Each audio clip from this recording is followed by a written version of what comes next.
Welcome to Caracomp Insider, where high-tech facial recognition meets real-world intelligence.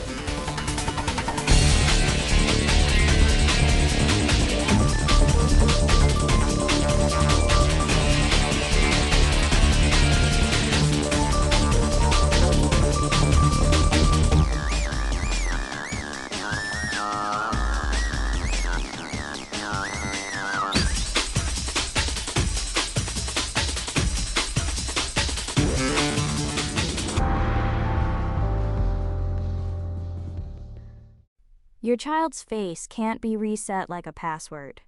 If someone steals it, you can't just pick a new one. There's no forgot my face button. And yet, most of us hand it over in about 2 seconds without a second thought.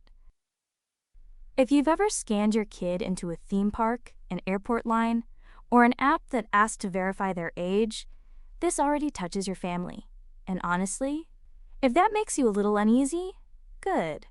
That instinct is worth listening to. Because the technology is designed to feel trivial, when the decision underneath it is anything but. Today I want to walk you through what actually happens when a camera captures your child's face, and 4 questions that turn a panic into a plan. So why is a face so different from every other piece of data we hand over? Start with what the camera actually keeps. When a system scans a face, it usually doesn't store a photo. Instead, it converts the face into a string of numbers, a mathematical map of the geometry. That map is called a biometric template. Every future scan gets checked against it to confirm it's really you. And that's the whole problem. You can change a stolen password in 30 seconds. You cannot change the distance between your child's eyes. Once that template exists, it exists permanently.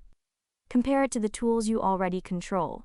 You can revoke an app's permissions, you can delete a social account, you can switch off location sharing, but you cannot unscan a face. Once it's stored, you've lost the power to decide where it goes next.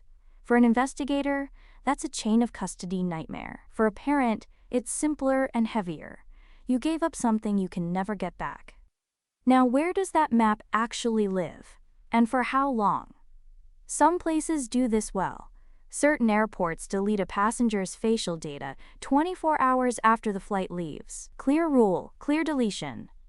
But privacy experts warn that many organizations never define a retention period at all. Keeping sensitive data with no end date actually breaks core data protection principles. So the risk is lopsided. You consent one time, the data can live forever. There's a fairness gap too. Facial recognition has well-documented accuracy problems across different skin tones. The reason is the training data. Algorithms learn from huge photo sets that historically overrepresented lighter-skinned faces. So a scan that works cleanly for one child may misfire for another. A choice that felt safe becomes riskier depending on who your kid is. And here's the part that stays with me: the developmental cost. Experts worry that when kids grow up being scanned everywhere, it starts to feel normal. A child who never questions being identified grows into an adult who forgets to ask why, when, and by whom. Their privacy instincts quietly weaken over years. So why do smart, loving parents say yes so fast? Not because they're careless. The system is built to feel like a routine permission slip. You're in the car, the kids are impatient, and the prompt says, "Scan to enter." That frictionless design whispers, "This is trivial." Meanwhile, most venues do offer alternatives: regular tickets, an ID check, a non-biometric lane. They just don't lead with that option. Here's the shift: asking, "Where does my child's face go?" before you tap yes isn't paranoia. It's the same due diligence you'd give any decision you can never undo. So let me leave you with the simple version. A face gets turned into permanent numbers a camera can recognize forever.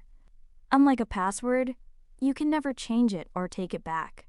So before you scan your kid in, ask who keeps it, for how long, and whether there's another way in. Whether you carry a badge or just carry a stroller, The smartest thing you can do is slow down for 2 seconds and ask one question. That's not fear, that's power. The full Parent's Guide from Bitdefender goes deeper. Links below. Now you know something most people in this industry don't. Use it.